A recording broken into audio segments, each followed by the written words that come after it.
আসসালামু আলাইকুম। মাকতুব চ্যানেলে তোমাদের সবাইকে স্বাগতম। পাঠে আছি নুহা। আজকে আমি তোমাদের জন্য নিয়ে এসেছি লতিফুল ইসলাম শিবলির লেখা একটি গল্প, আসমান। যে গল্প জীবনের চেয়েও বড়। এই গল্পটি শেষ পর্যন্ত শুনলে তোমরা বুঝতে পারবে আসলে দৈনন্দিন জীবনে আমাদের কতটা ধৈর্যবান হওয়া উচিত। একজন ধৈর্যশীল মানুষের জীবনের শেষ পরিণতি কতই না সুখের হয়। তবে চলো গল্পটি জানা যাক। না, আমি এনায়েতকে খুন করিনি, বরং আমি নিজেই খুন হয়ে গেছি। একবার না, দুবার না, প্রতিদিন খুন হচ্ছি, প্রতি ঘন্টায় খুন হচ্ছি, মিনিটে সেকেন্ডে নিঃশ্বাসে প্রশ্বাসে খুন হচ্ছি। এনায়েত আমার ভেতরে ঘৃণা তৈরি করতে চেয়েছিল, পারেনি। আমি ঘৃণা করতে শিখিনি, আমি ঘৃণা করতে পারি না। এটা কিভাবে সম্ভব যে আজ আমি যাকে ভালোবাসবো কাল তাকেই আবার ঘৃণা করব? আমি জানি না, এনায়েতের কথাই হয়তো ঠিক। ঘৃণা করতে পারলে হয়তো তাকে ভুলে যেতে আমার সুবিধা হতো, কিন্তু আমার যে ঘৃণা আসে না, কি করি? ভুলে থাকার জন্য ড্রাগস আর সঙ্গীতের ভেতরে ডুবে থাকলাম, সেটাও আমাকে শান্তি দিতে পারছে না। এত অস্থিরতা, এত অস্থিরতা। এক জায়গায় বেশিক্ষণ বসে থাকতে পারি না, একা থাকতে পারি না। ড্রাগ শরীরকে নিস্তেজ করে দেয়, হ্যালুসিনেশনের ভেতরে নিয়ে যায়, কিন্তু মনের অতল স্পর্শ করতে পারে না। আর সঙ্গীত মনের আগুন জ্বালিয়ে কাঠের মতো আগুনকে আরো বাড়িয়ে দিচ্ছে। আমার বন্ধু রুশোর প্রতি কেমন যেন অনুরক্ত হয়ে গেছি। রুশো পাশে না থাকলে আমার অস্থির লাগে। রুশো যেন একটা ফুল প্যাকেজ। ওর কাছে সব আছে, ড্রাগস, মিউজিক, ফিলোসফি, নেশা জাগানোর তত্ত্বকথা, অ্যাডভেঞ্চার। ওর এই সব কিছু আমার কাছে শেয়ার করে, আমাকে ব্যস্ত রাখে, কিন্তু আমার কষ্টটা ওর সাথে শেয়ার করতে পারি না। রুশোর জগৎ আমাকে গ্রাস করে ফেলে, কিন্তু আমার কষ্টের দরজাটা খুলতে পারি না। রুশোর সঙ্গে বন্ধুত্ব আমাকে শান্তি দিতে পারছে না। কি করব আমি? আমার কষ্টটা মা টের পাচ্ছে। একমাত্র তিনি বুঝতে পারছেন কিসের ভেতর দিয়ে আমি যাচ্ছি। মা আপনার জন্য সালাম পাঠিয়েছেন আর বলেছেন আপনি যেন আমাকে বন্ধু করে নেন। আপনার মধ্যে কি আছে আমি জানি না, কিন্তু এই প্রথম আমার কষ্টের কথাগুলো কারোর সাথে শেয়ার করলাম। এখন অনেকটা হালকা লাগছে। আমার অনেক কষ্ট, প্লিজ আপনি আমার কষ্টগুলো দূর করে দেন। আমি আর পারছি না। শেষ কথাগুলো যখন ওমর বলছিল তখন ওর চোখ দিয়ে নীরবে অঝরে ধারায় পানি গড়ছিল। বৃদ্ধ ইমাম ইসহাকের চোখটাও ছলছল করছে। এই তরুণটিকে প্রথম দিনেই তার অন্যরকম লেগেছিল। আহ, কি কষ্টটা বুকে নিয়ে ঘুরছে ছেলেটা। ওমরের জন্য স্নেহ মায়া পূর্ণ হয়ে গেছে ইমামের অন্তর। শার্টের হাতা দিয়ে বারবার চোখ মুছছে ওমর। ইমাম তাকে কাদার সুযোগ দিচ্ছেন আর অপলক তাকিয়ে আছেন ওমরের দিকে। এক সময় ওমর শান্ত হয়, ডলতে ডলতে আর মুছতে মুছতে চোখ লাল হয়ে গেছে। ওমরকে এখন একটা ছোট্ট শিশুর মতো লাগছে। মাথা নিচু করে বসে আছে ইমামের সামনে। ইমাম নরম হৃদয়ের মানুষ। তিনিও নিজেকে সামনে নিয়ে বলা শুরু করলেন, একটা শিশুর কাছ থেকে তার খেলনা কেড়ে নাও, সেই শিশুটা যেভাবে কাঁদবে কিছুক্ষণ আগে তুমিও সেভাবে কেঁদেছ। আজ থেকে 11 বছর আগে আমিও সেভাবে কেঁদেছিলাম যখন আমার ছেলেটা রোড অ্যাক্সিডেন্টে মারা গিয়েছিল। সেই শিশু তুমি তরুণ আর আমি বৃদ্ধ। বয়সে আমরা যেমনই হই না কেন, আমাদের কাছ থেকে প্রিয় জিনিস কেড়ে নিলে এইরকম দুঃখ লাগে। এই হঠাৎ আসা দুঃখ কষ্ট আমাদের শিক্ষা দেয় সুখের জীবন কতটা অনিশ্চিত, কত ভঙ্গুর। হোঁচট খেলে ব্যথা লাগে, আর সেই হোঁচট খেতে খেতেই মানুষ হাঁটতে শেখে, আর মানুষ কষ্ট পেতে পেতে পরিণত হয়। জীবনের শুরুতেই তুমি যে কষ্টটা পেয়েছ, এটাকে যদি তুমি শিক্ষা হিসাবে নাও, তবে তোমার বাকি জীবন কোনো কষ্টই তোমাকে এমন অস্থির আর ভেঙে ফেলতে পারবে না। এই বিশ্বজগৎ একটা পাঠশালা। এখানে প্রতিটি ঘটনার ভেতরেই একজন শিক্ষক রয়েছেন। শিক্ষক মানে কোনো ব্যক্তি বা অদৃশ্য কিছু নয়। সেই ঘটনাটা নিজেই একজন শিক্ষক।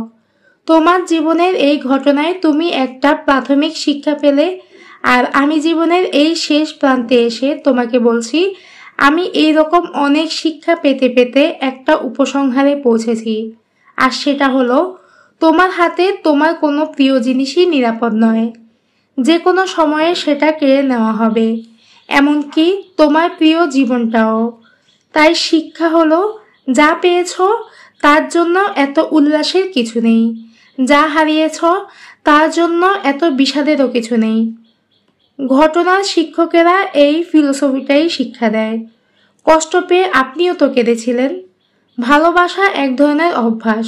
দেখো না, সিগারেট ছাড়তেও মানুষের কত কষ্ট হয়। তাই বিচ্ছেদের কথা মাথায় রেখেই ভালোবাসতে হবে। এই জন্য আমাদের ধর্মে বারবার মৃত্যুর কথা স্মরণ করতে বলা হয়। এই মৃত্যু মানেই বিচ্ছেদ। সুখের সময় আমরা বিচ্ছেদের কথা পুরোপুরি ভুলে যাই। তখন সেই সুখটা সিগারেটের মতো অভ্যাসে পরিণত হয়ে যায়, যা ছাড়তে পরে কষ্ট হয়।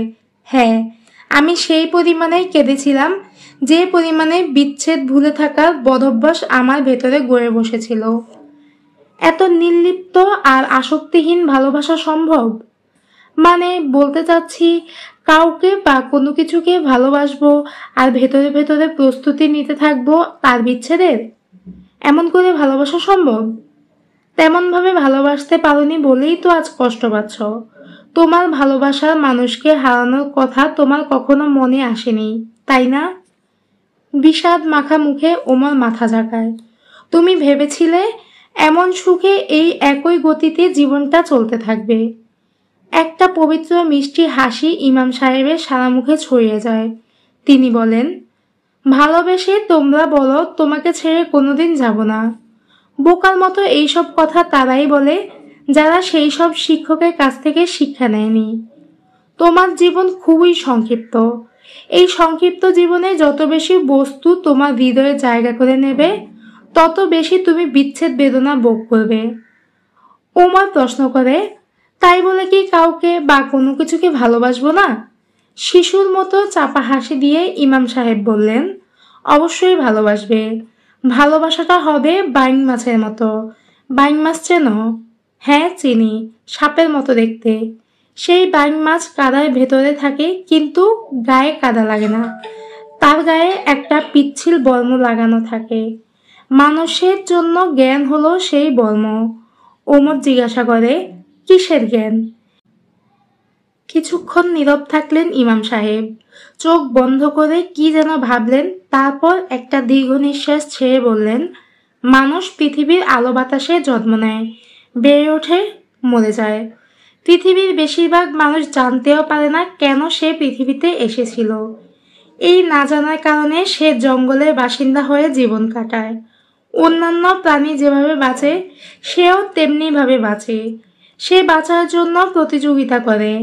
জঙ্গলে যেমন একজনকে বেঁচে থাকতে হলে অন্যজনকে মেরে ফেলতে হয়। ওমর যোগ করে বলল, এটাকে বলে survival of the fittest. Darwin তার ইভলিউশন থিওরিতে এমনটা বলেছিলেন। ওমরকে চমকে দিয়ে ইমাম সাহেব বললেন, না, কথাটা ডারউইন বলেননি। ডারউইনের দি অরিজিন অফ স্পেসিস পড়ার পর তার ব্যাখ্যায় ইংরেজি দার্শনিক ও বায়োলজিস্ট হারবার্ট স্পেন্সার প্রথম বলেছিলেন বাক্যটা, সার্ভাইভাল অফ দ্য ফিটেস্ট। অবাক বিস্ময়ে ইমাম সাহেবের মুখের দিকে তাকিয়ে আছে ওমর। সেটা বুঝতে পেরে ইমাম সাহেব বললেন, এত অবাক হলো না। মানুষের উৎপত্তি বানর থেকে। এই মতবাদের বিরুদ্ধে ওয়াজ করার জন্যে তরুণ বয়সে অনেক পড়তে হয়েছিল। এটা সেই সব পড়ার ফল। যাই হোক, বলছিলাম পারপাস অফ লাইফ। এর বিষয়ে প্রকৃত জ্ঞান না থাকার ফলে পৃথিবীর বেশিরভাগ মানুষ পৃথিবীর আলো বাতাস ভোগ করে শেষে জঙ্গলের প্রাণী হয়ে মারা যায়। অথচ তার জন্ম হয়েছিল মানুষ হিসেবে। মৃত্যুটাও হওয়ার কথা ছিল মানুষের মতো। এই যে সে জঙ্গলের ভেতর পশুর মতো বাঁচল, কারণ তার জীবনে একমাত্র লক্ষ্যই ছিল ভোগ। ভোগ মানে সুখ। সে এই সুখের জন্য কি না সে করেছে। সবচেয়ে বড় ভুল যেটা সে করেছে সেটা হলো সুখের জন্য বিচ্ছেদকে ভুলে গেছে। টাকা, বাড়ি গাড়ি, নাম যশ, নারী এসবকে ভালোবেসে হৃদয়টা ভর্তি করে রেখেছিল। এসব এমন আসক্তি যা বিচ্ছেদকে ভুলিয়ে দেয়, অথচ বিচ্ছেদই মানুষের পরম পরিণতি। ইমামের এসব সহজ সরল অথচ গভীর অর্থবোধক কথাগুলো মুগ্ধ হয়ে শুনতে শুনতে ওমর প্রশ্ন করে, তাহলে হৃদয়টা তৈরি করা হয়েছে কি জন্যে? ভালোবাসার জন্যই তো নাকি? তার আগে তোমাকে প্রশ্ন করি, বলো তো এই মহাবিশ্ব অসীম না সসীম? বিগ ব্যাং থিওরির মতে এটা মহাবিশ্বের বিস্ফোরণের মাধ্যমে অথবা কোনো সৃষ্টিকর্তার দ্বারা মহাবিশ্ব তৈরি হয়েছে, তাই যা কিছু সৃষ্ট তাই সসীম। বাহ, খুব সুন্দর বলেছ। এখন বলো, এই সসীম মহাবিশ্বের ভেতরে একটা অসীম বস্তু আছে, বলো তো সেটা কি? ওমরকে খুব বেশি ভাবার সময় না দিয়ে ইমাম সাহেব বললেন, সেই অসীম বস্তুর নাম হৃদয়। এজন্য বলা হয় অন্তরের চাহিদা অসীম। এই অসীম অন্তর বা হৃদয় সৃষ্টি করা হয়েছে এক অসীম সত্তার জন্যে।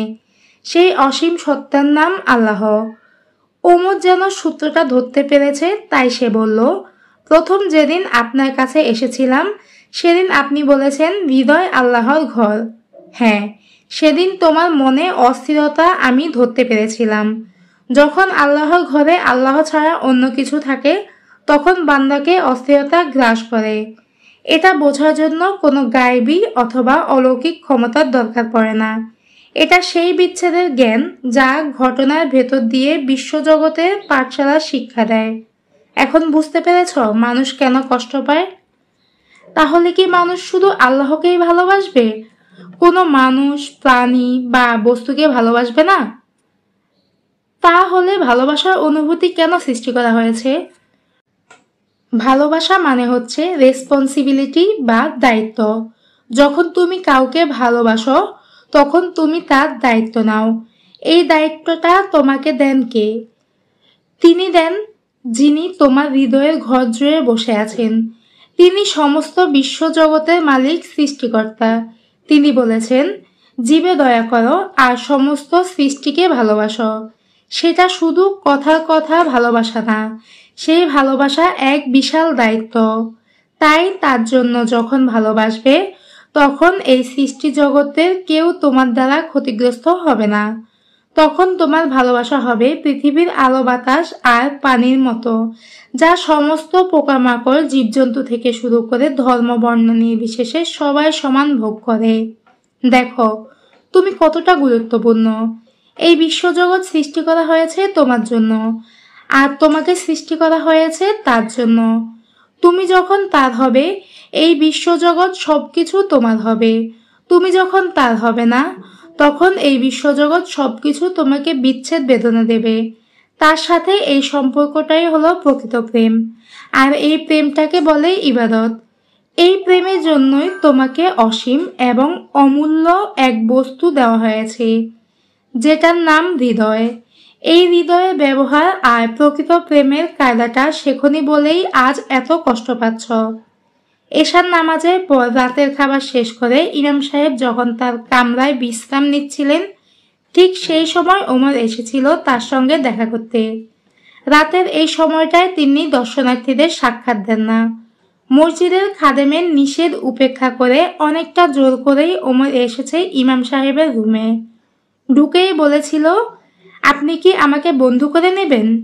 ইমাম মজার ছলে বলেছিলেন, তোমাকে বন্ধু বানালে আমার কি লাভ? ওমর বলেছিল, আপনাকে একটা মজার গল্প শোনাবো। মজার গল্প পৃথিবীতে কি অবশিষ্ট আছে? হ্যাঁ, আর একটা মাত্র গল্প পৃথিবীতে অবশিষ্ট আছে।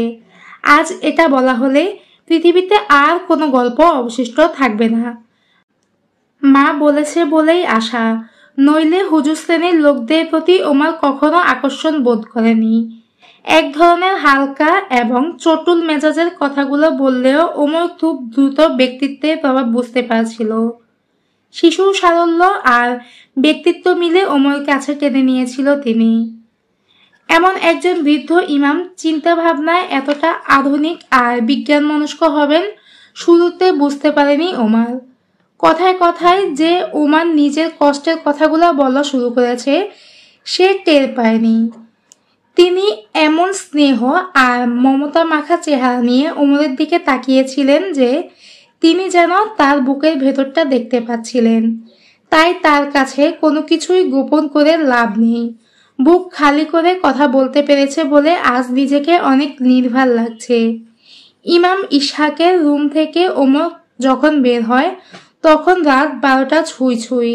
বের হয়ে দেখে মসজিদের বাইরে ফুটপাতে রুশো বসে আছে ওমরের জন্য।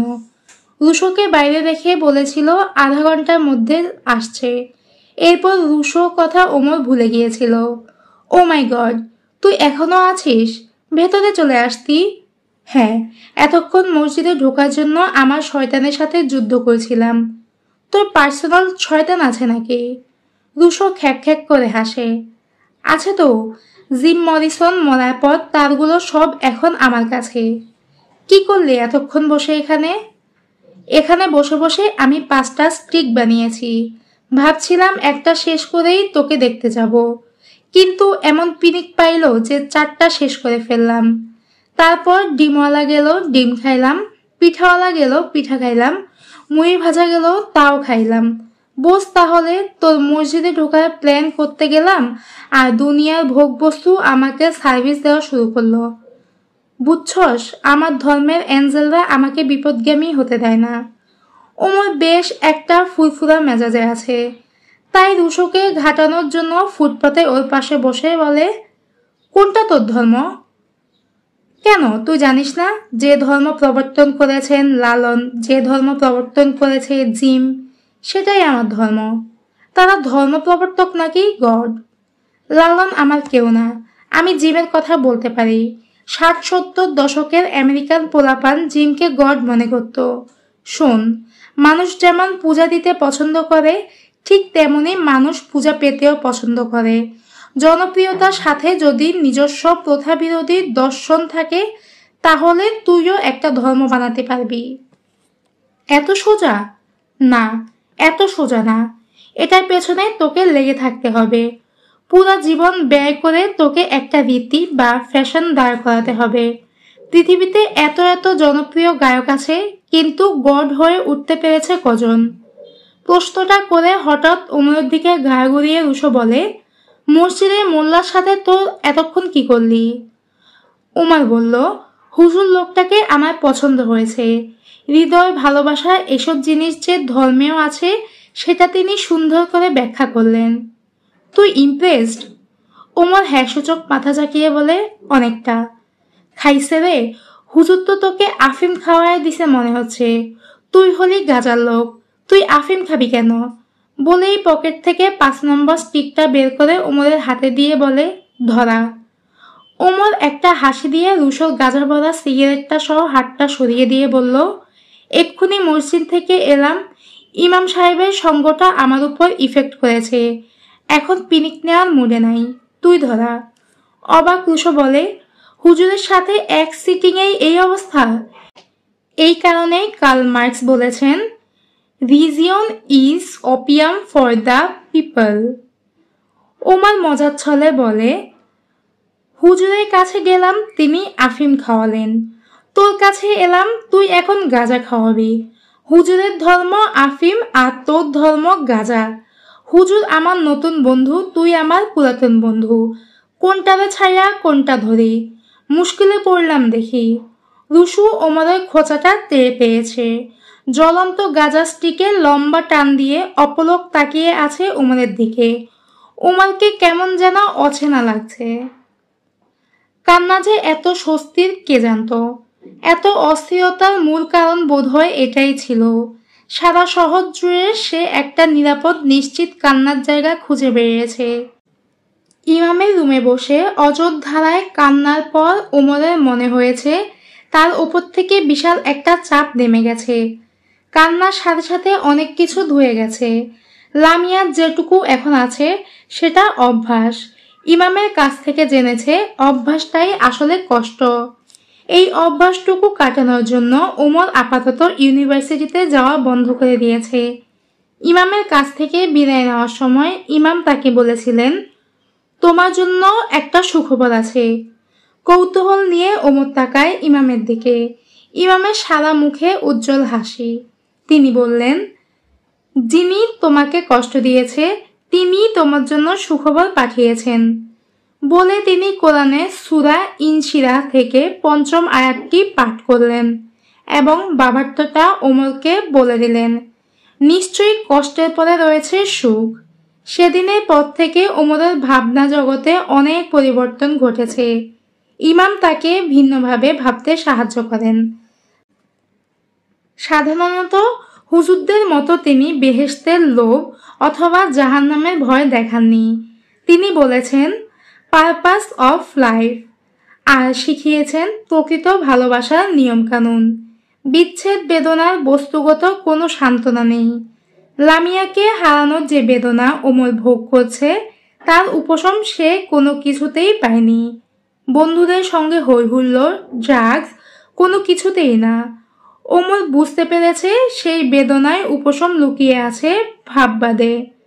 মানুষের সুখ দুঃখের অনুভূতিগুলো অনুভব হয় আত্মায়। চিন্তা ও দর্শন দ্বারা আত্মার অবস্থা পরিবর্তন করা। আত্মাকে পার্থিব লোভ লালসা চাওয়া পাওয়া থেকে মুক্ত করতে পারলে যে কোনো বিচ্ছেদ বেদনা থেকে মুক্তি পাওয়া যাবে। ইমাম এটাকে বাইং মাছের জীবনের সাথে তুলনা করেছেন। কাদার মধ্যে থেকেও যে মাছের গায়ে কোনো কাদা লাগে না। তুমি বস্তুর সমুদ্রে থাকবে কিন্তু বস্তু তোমাকে ডুবাতে পারবে না। তুমি বস্তুকে ভোগ করবে কিন্তু বস্তু তোমাকে ভোগ করতে পারবে না। যখন বস্তুর লোভ মানুষকে খেয়ে ফেলে তখন সেই মানুষের জীবন হয় পশুর মতো। যেমন খাবারের লোভ দিয়েই বিশাল প্রাণী হাতি আর হিংস্র বাঘ ভাল্লুক অন্যান্য প্রাণীকে পোষ মানানো যায় বা নিয়ন্ত্রণ করা যায়। ভোগ করা যখন মানুষকে নিয়ন্ত্রণ করে তখন সেও তেমন পশুতে পরিণত হয়। মানুষ তখনই শ্রেষ্ঠ হয় যখন সে ভোগকে নিয়ন্ত্রণ করতে পারে, আর না পারলে সে একটা সাধারণ প্রাণী ছাড়া আর কিছুই না। ইমাম বলেন, মানব চরিত্রকে ঠিকমতো না বোঝার কারণে পৃথিবীতে এত দুর্গতি। গত ১০০ বছরে যত হানাহানি হয়েছে এর পেছনে মূল কারণ হলো মানব চরিত্রে বুঝতে না পারা। মানব চরিত্রকে বিশ্লেষণ করতে গিয়ে যে দুটি মতবাদ গড়ে উঠেছিল তার একটি পুঁজিবাদ, অন্যটি সাম্যবাদ। দুটোই ব্যর্থ হয়েছে। পুঁজিবাদ মানুষকে ভোগের এক অবাধ স্বাধীনতা দিয়েছে যে এই ভোগের কারণে মানুষ মানুষকে দাসে পরিণত করেছে। অন্যায়ভাবে বিভিন্ন দেশের সম্পদ লুট করেছে, দেশ দখল করেছে, উপনিবেশ তৈরি করেছে। ভোগের জন্য এমন কোনো অনাচার নেই যা করেনি। পুঁজিবাদেরই আরেক নাম ভোগবাদ। অন্যদিকে ভোগবাদের এসব অনাচার দেখে একদল বিদ্রোহ করল। তারা মনে করল সম্পদের ব্যক্তি মালিকানাই সকল দুষ্কর্মের মূল। তাই রাষ্ট্র ব্যক্তির সব সম্পদ কেড়ে নিল। ব্যক্তি তখন পরিণত হলো রাষ্ট্র নামক গোয়ালের জোয়াল টানা গরু। আগে যে শোষণ করত সম্পদশালী পুঁজিপতি সেটাই এখন করছে কমিউনিস্ট রাষ্ট্র। অথচ মানুষের স্রষ্টা মানুষকে দিয়েছেন নিয়ন্ত্রিত ভোগের অধিকার। মানুষ ভোগ করবে কিন্তু অপচয় করবে না।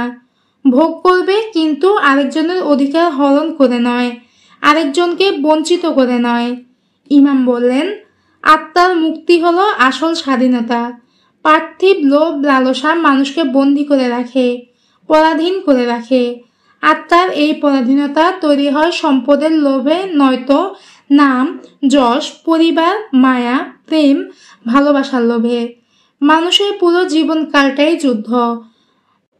লোভ লালসার বিরুদ্ধে দাঁড়িয়ে পশু থেকে মানুষে পরিণত হওয়ার যুদ্ধ। এটাকেই বলে নাফস বা প্রবৃত্তির বিরুদ্ধে যুদ্ধ। ইমামের কাছে বসে ওমর এসব মুগ্ধ হয়ে শুনে। নিজ ধর্মের এত সুন্দর ব্যাখ্যা সে আগে কখনো শোনেনি। এতদিন জেনে এসেছিল ধর্ম মানে শুধু অদৃশ্য বিষয়, যার কাজ মাটির নিচে ভয়াবহ অদৃশ্য শাস্তির জগৎ, নয়তো মাথার ওপর আকাশের ওপারে সুখের জগৎ নিয়ে শুধু কথা বলা। এখন জানছে তার ধর্ম শুধু ধর্ম নয়, এটি আইডিওলজি। এমন আইডিওলজি যা দিয়ে পুঁজিবাদ ও সাম্যবাদের ভুলভ্রান্তি ধরিয়ে দেওয়া যায়। পৃথিবীর যে কোনো তত্ত্ব দর্শনকে তুলনা করা যায়, মোকাবেলা করা যায়। ওমর প্রতিদিন আসরের নামাজের পর থেকে মাগরিব পর্যন্ত তার সাথে সময় কাটায়। সারা জীবন ওমর যা কিছু পড়েছে তার সবটাই যেন বৃদ্ধ ইমামের জ্ঞানের গণ্ডির মধ্য ধরা। তিনি প্রতিদিন প্রশ্নের দেন বাস্তবিক উত্তর। ব্যক্তি, জাতি, জাতিপুঞ্জ, সমাজ, রাষ্ট্র, অর্থনীতি, শান্তি, যুদ্ধ, সন্ধি প্রতিটি বিষয়ে একজন মসজিদের ইমাম এত বিস্তারিত জ্ঞান রাখেন।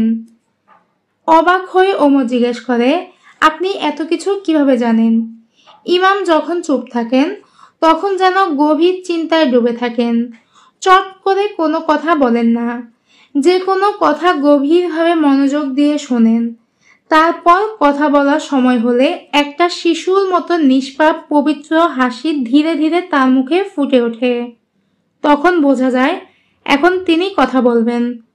ওমর এখন তার প্রতি মুহূর্ত বুঝতে পারবে। সেই হাসি মুখে ইমাম উত্তর দিলেন, অন্ধকার রাতে তোমাকে একটা জঙ্গলের মুখে দাঁড় করিয়ে দিয়ে হুকুম দেওয়া হলো সূর্য উদয়ের আগেই তোমাকে এই জঙ্গল পার হতে হবে। তখন তুমি প্রথমেই কি করবে? ওমর চটজলদি উত্তর দিল, প্রথমেই একটা টর্চ লাইট জোগাড় করে নেব। মাশাআল্লাহ, দারুণ উত্তর দিয়েছ। বুদ্ধিমান মানুষ অস্ত্র শস্ত্র, কেবল খাবার, পানি, তাঁবু, ঔষধ এসব কিছু আগে প্রথমে আলোর কথা চিন্তা করবে। এই সব ছাড়াও তুমি অন্ধকার জঙ্গলে চলতে পারবে, কিন্তু টর্চ লাইট ছাড়া এক কদমও চলতে পারবে না। জঙ্গলে তোমার রাস্তাঘাট চেনা নেই, কিন্তু এই আলো তোমাকে সাহস যোগাবে পথ চলতে। এবার তুমি আলো ফেলতে ফেলতে পথ চলছ। অচেনা পথে যেখানেই তুমি আলো ফেলছ সেটাকেই তুমি চিনতে পারছ। বিভিন্ন গাছপালা, খানাখন্দক, জীবজন্তু থেকে নিজেকে রক্ষা করে বুঝে নিচ্ছ কোনটা বিপজ্জনক আর কোনটা উপকারী। অন্ধকার জঙ্গলটা হলো পৃথিবী, সূর্যোদয় পর্যন্ত আমাদের আয়ুকাল, আর টর্চ লাইট হচ্ছে সত্য। তোমার হাতে যখন সত্য থাকবে তখন সেই সত্য দিয়ে পৃথিবীর সব কিছু তুমি যাচাই করতে পারবে। আমি সত্যটা ভালো মতো জেনেছিলাম, তাই বাকিগুলো চেনা আমার জন্য সহজ ছিল। কয়েকদিন আগে রুশোর সান্নিধ্যে ওমর অস্থির থাকত, কারণ রুশো তাকে তার কষ্ট ভুলতে সাহায্য করত। ওমর ছিল রুশোর লিরিক, সুর, কম্পোজিশনে একনিষ্ঠ সংস্থার, গানে পিনিকে আর সারা শহর জুড়ে ছড়িয়ে থাকা বন্ধুদের মহল্লায় ঘুরে ঘুরে আড্ডায় ওমরকে আনন্দে রাখতে চাইত। রুশোর এই প্রচেষ্টা ওমরকে আপ্লুত করত। রুশোর মতো বন্ধু পাওয়া সৌভাগ্যের মনে করত। এখন তার সময়টা ভাগাভাগি হয়ে গেছে, অর্ধেক রুশোর আর অর্ধেক ইমামের। বিপরীতমুখী দুই বন্ধুত্বের মাঝে কাটছে ওমরের দিনরাত। রুশো নেশা করে মজা পায় না, ওমর নেশা ছেড়ে দিচ্ছে। রুশোর খুব পীড়াপিড়িতে দুই এক টান দেয়। রুশোর মন খারাপ হলেও সে বিশ্বাসের স্বাধীনতায় বিশ্বাসী। ওমরের বদলে যাওয়াটাকে স্বাভাবিকভাবেই নিচ্ছে। রুশোর সাথে রাতে থাকাটা কমিয়ে দিয়েছে ওমর। এই শহরে ওমরের জন্ম হলেও রুশো তাকে এই শহরটাকে চিনিয়েছে। কত অলিগলি নিষিদ্ধ জায়গা সে চিনেছে রুশোর জন্য। ঢাকার গভীর রাতে অপরূপ সৌন্দর্য সে রুশোর কারণেই দেখতে পেরেছে। রাতের সোয়ারি ঘাট, বাদামতলি আর কারওয়ান বাজারের তরকারির আড়তে কর্মব্যস্ততা, নেশাধরা গন্ধ আর টাটকা সবজি ভাজির গরম গরম পরোটা মজা করে কোনো দিনও তার নেওয়া হতো না রুশো ছাড়া। কাটা বনে বস্তির মাসির সাথে বসে বসে গাঁজা টেনে ক্ষুধা লাগিয়ে গুড়ের ভাপা পিঠা, সেই কি স্বাদ! রুশো ছাড়া এসব আনন্দ কোনো দিনও নেওয়া হতো না। বুড়িগঙ্গার মাঝিদের নৌকার ভাতের দোকানে বসে ঢেউয়ের দোলনায় ডুলতে ডুলতে নদীর মধ্যে 15 টাকায় ইলিশ ভাজি আর সাদা ভাতের সাথে মাছের তেল মাখিয়ে খাওয়ার আনন্দের খোঁজ রুশোই এনে দিয়েছিল। সেই খুলে দিয়েছিল এই শহরের এক অদেখা জগৎ। এখন ইমামের কাছে এসে সে জানতে পারছে, জেনে হোক আর না জেনে হোক, মানুষ এক আধ্যাত্মিক প্রাণী। তাকে ঘিরে আছে এক অদৃশ্য শক্তি। এই শক্তির নাম সার্বভৌম শক্তি বা ক্ষমতা। বস্তুবাদীরা সেই ক্ষমতাকে স্থাপন করে রাষ্ট্র ক্ষমতায়। এই ক্ষমতাকে তারা ব্যবহার করে বলে জনগণ সকল ক্ষমতার উৎস। তারপর ভোট দেওয়া শেষ হলে জনগণ ক্ষমতা হারায়। এরপর সেই ক্ষমতা হাত বদল হতে থাকে প্রধানমন্ত্রী, প্রেসিডেন্ট, প্রধান বিচারপতি, স্পিকার। অথচ সার্বভৌম ক্ষমতা এমন যা হস্তান্তর করা যায় না। আজ যিনি সার্বভৌম শক্তির অধিকারী, কাল তিনি ক্ষমতা হারিয়ে শক্তিহীন হয়ে পড়েন। ইমাম বলেন, প্রকৃত সার্বভৌম ক্ষমতা এমন যা কখনো কাউকে হস্তান্তর করা যায় না। এই ক্ষমতা পরম। এই ক্ষমতা শুধুমাত্র অনন্ত অসীম সত্তার গুণে হতে পারে। সর্বশক্তিমান আল্লাহ আর শক্তির উৎস জনগণ। এর মধ্যে মানুষের বিশ্বাস আর বাস্তবতার বিশাল ফারাক। একসাথে এই দুই বস্তুর বিশ্বাস কেউ ধারণ করতে পারে না। তোমাকে যে কোনো একদিন সার্বভৌম শক্তির কাছে মাথা নত করতে হবে। ইমাম রাষ্ট্রচিন্তা আর দর্শনের এক নতুন আধ্যাত্মিক জগৎ ওমরের সামনে উন্মোচন করে দিচ্ছেন। তার ধর্ম বিশ্বাসের সাথে যে আধুনিক রাষ্ট্রচিন্তা এমনভাবে জড়িয়ে আছে সেটা ওমর আগে টের পায়নি। এসব বিষয় নিয়ে ইমামের সাথে তার যত বেশি কথা হচ্ছে ততই যেন সে গভীরভাবে প্রবেশ করছে। লামিয়ার বিচ্ছেদ উপশম খুঁজতে গিয়ে এখন অদ্ভুত আধ্যাত্মিকতার সন্ধান যেন সে পেয়ে গেছে। রুশো তার কিছু কিছু গানকে বলে আধ্যাত্মিক গান। দুর্বোধ্য সেসব সুফি গান বুঝতে হলে নাকি গাঁজা খেতে হয়। মস্তিষ্কে ঘোর তৈরি করে তারপর কথাগুলো নিয়ে ভাবতে হয়। ওমর চেষ্টা করেছে, সেই সব ভাবনায় শুধু জট লেগে যায়। অনেকক্ষণ ভাবার পরও কোনো কুল কিনারা করতে পারে না। রুশো বলে, এই আধ্যাত্মিকতা অ্যাবস্ট্রাক্ট বা বিমূর্ত ছবির মতো। নির্দিষ্ট কোনো অর্থ থাকে না। এক একজনের ভাবনা অনুযায়ী এক এক রকম অর্থ দাঁড়ায়। এটাই নাকি আধ্যাত্মিক বা সুফি গানের রহস্য। অন্যদিকে ইমাম যা বলেন স্পষ্ট করে বলেন, কোনো রাগ ডাক রেখে কিছু বলেন না। তিনি বলেন, বিষয় সহজ সরল না হলে বুঝ তৈরি হয় না, আর বুঝ না হলে বিশ্বাস তৈরি হয় না। বুঝের পর যে বিশ্বাসটা তৈরি হয় তার নাম ঈমান। গভীর রাতের নীরবতাকে আরো গভীর করে মায়ের পরিচিত পায়ের আওয়াজটা এগিয়ে আসছে ওমরের রুমের দিকে। ওমর সারা রাত অপেক্ষায় ছিল এই আওয়াজটার জন্যে। অন্যদিনের মতো ঘুমের ভান করে পড়ে থাকলেও আজ সে বিছানায় বসে আছে। মা এসে বিছানায় ওমরের পাশে বসলেন। মায়ের হাতে একটা প্যাকেট। তোর জন্য একটা গিফট এনেছি। হাসতে হাসতে ওমর বলে, মা, আজ তো আমার জন্মদিন না? মায়ের চোখে মুখে হাসি দুটি। মা তার তাহাজ্জুদ নামাজ শেষ করে এসেছেন। জন্মদিন না হলেও আজ একটা বিশেষ দিন। ওমর তার ভ্রু কুঁচকে কয়েক মুহূর্ত চিন্তা করে বলে, কিসের বিশেষ দিন মা? তোকে এই উপহার দিচ্ছি তাই বিশেষ দিন। ওমর খুশিতে ছোটবেলার মতো মাকে বুকে জড়িয়ে ধরে। কতদিন পর সে মাকে এভাবে ধরল। মায়ের গায়ে সেই চিরচেনা মা মা গন্ধ।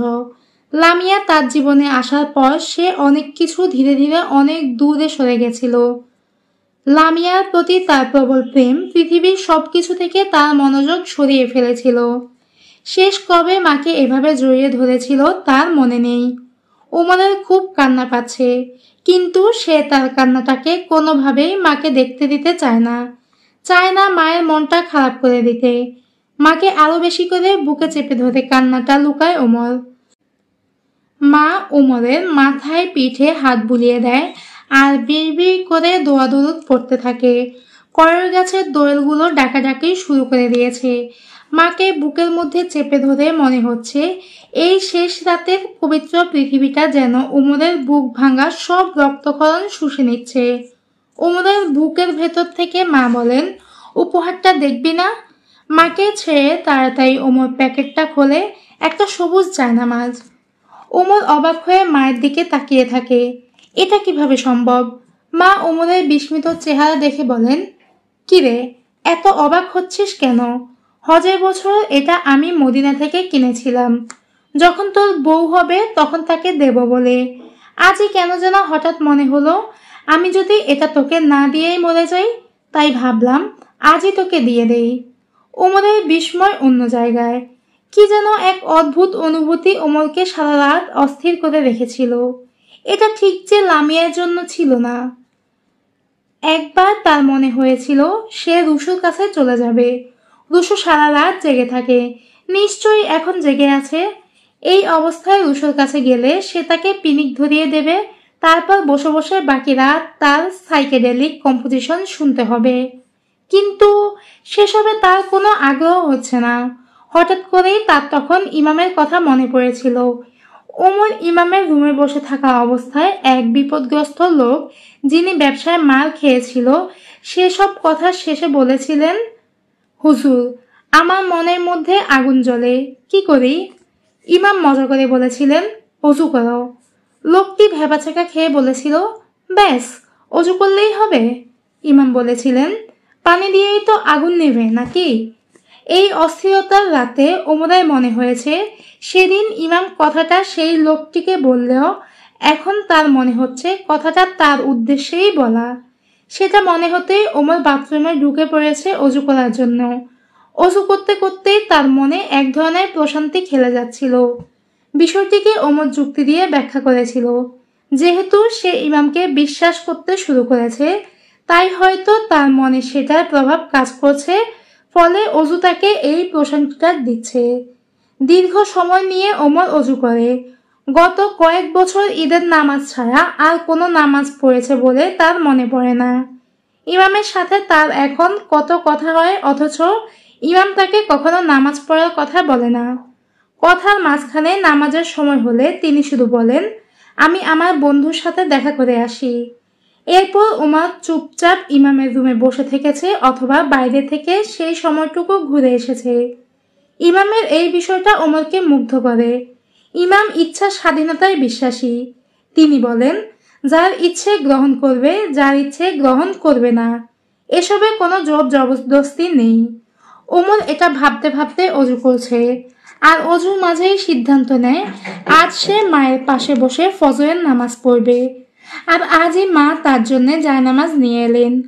ওমরের বিস্ময় তখনও কাটেনি। সে অবস্থায় সে তার মাকে সব কথা খুলে বলল। মা মিষ্টি হেসে বললেন, ব্যাখ্যা করে সব রহস্যের জট খোলা যায় না বাবা, অপেক্ষা কর, নিজেই টের পাবি। সারা শহরকে জাগিয়ে দিয়ে বাইরে তখন ফজরের আজান শুরু হয়ে গেছে। মা ধীরে ধীরে উঠে দাঁড়ান। ওমর বলে, মা, আমি তোমার পাশে জায়নামাজ বিছিয়ে নামাজ পড়ি। মা বললেন, আমি পাশে থাকলে তোর নামাজে ধ্যান আসবে না বাবা, তুই একা একা পড়। আসরের নামাজ শেষ করে ধীরস্থিরভাবে মুসল্লিদের দিকে তাকিয়ে ঘুরে বসলেন ইমাম ইসহাক। মুনাজাতের আগেই এখন কিছুক্ষণ তিনি তসবিহ তাহলিল জিকির করবেন। আঙুলের কল গুনতে গুনতে সামনে তাকাতেই ওনার চোখ পড়ল দ্বিতীয় সারির ঠিক মাঝামাঝি জায়গায় বসে আছে ওমর। ইমামের দিকে চোখে চোখ পড়তেই লজ্জায় মাথা নিচু করে ফেলল। ওমরকে দেখে মুগ্ধ ইমাম আল্লাহর প্রশংসা করলেন। খুশিতে চকচক করছে ইমামের চোখ। তিনি অন্যান্য দিনের তুলনায় আজ জিকির সংক্ষিপ্ত করলেন এবং দোয়ার জন্য হাত উঠালেন। ওমর যেদিন এসে ইমামকে বলেছিল তাকে বন্ধু করে নেওয়ার জন্য, সেই দিন তার গভীর রাতের প্রার্থনায় আল্লাহর কাছে দোয়া করে বলেছিলেন, আল্লাহ, আমি তাকে বন্ধু করে নিয়েছি, এবার তুমি তাকে বন্ধু করে নাও। উমার আজ নিজে থেকেই বন্ধুর ঘরে হাজির হয়েছে। আল্লাহ তার কথা শুনেছেন। কৃতজ্ঞতায় ইমামের দুচোখ বেয়ে গড়িয়ে পড়ে আনন্দাশ্রু। তার দুচোখের নীরব পানি ধারা গড়িয়ে মিশে যায় তার কাশফুলের মতো শুভ্র দাড়িতে।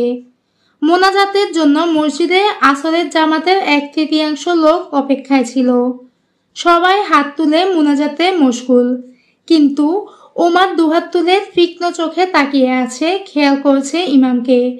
ইমামের নীরব কান্নাটা ওমর দেখে ফেলেছে।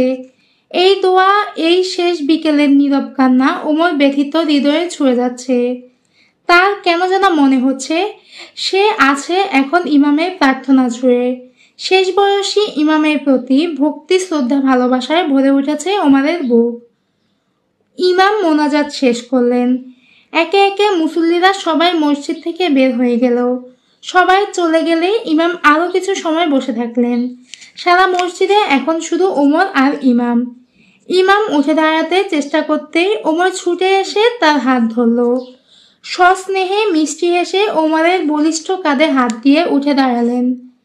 এক হাত ওমরের কাঁধে, অন্য হাত লাঠি ঠুকে ঠুকে ইমাম তার রুমে প্রবেশ করলেন। ইমামকে চেয়ারে বসাতে সাহায্য করলেন ওমর। চেয়ারে বসলো ইমাম। ওমর হালকা মজা করে ইমামকে বলল, মনে হচ্ছে আজ অফিসিয়ালি আমরা বন্ধুত্বটা অ্যাকসেপ্ট করেছেন। ইমাম মুচকি হেসে বললেন, কিভাবে মনে হলো? যে দোয়া কবুল হয় সে দোয়া প্রার্থনার্থীকে স্পর্শ করে। এই সমস্ত কথার কারণে ছেলেটাকে ইমামের অসাধারণ মনে হয়। ইমাম পাল্টা প্রশ্ন করলেন, সেই স্পর্শটা কেমন? আমি যখন ক্লাস 9-এ পড়ি, এক বর্ষাকাল গিয়েছিলাম দাদার বাড়ি নাটোরে। আমাদের বাড়িতে প্রতি বৃহস্পতিবার দাদির কাছে কিছু দরিদ্র মহিলা আসতো সাহায্য নিতে। সেই মহিলারা সেদিন আসার পর বৃষ্টির কারণে আটকা পড়ে গিয়েছিল। দুপুর থেকে সেই বৃষ্টি শুরু হয়েছিল, আর থামার কোনো নাম ছিল না। সেই মহিলারা বিকেল পর্যন্ত অপেক্ষা করে, তখনও বৃষ্টি থামে না। অবস্থা বেগতিক দেখে তারা ভিজতে ভিজতেই বাড়ির পথে রওনা দেয়, শুধু একজন ছাড়া। তিনি বয়সে প্রায় 80 বছরের মতো হবেন। কুঁজো হয়ে লাঠিতে ভর দিয়ে হাঁটেন। তার উপর চোখে খুব কম দেখেন। ভালো মতো খেতে পারত না বলে শরীর বলতে ছিল কয়খানা হাড় মাত্র। ঠিক সন্ধ্যার আগ দিয়ে বৃষ্টি থামে। দীর্ঘ বৃষ্টিতে আমাদের বাড়ির পেছনের বাঁশবনের ভেতর দিয়ে যে পথটা দিয়ে তিনি এসেছিলেন, সে পথটা এক বুক পানিতে মূল সড়ক থেকে বিচ্ছিন্ন হয়ে গেছে।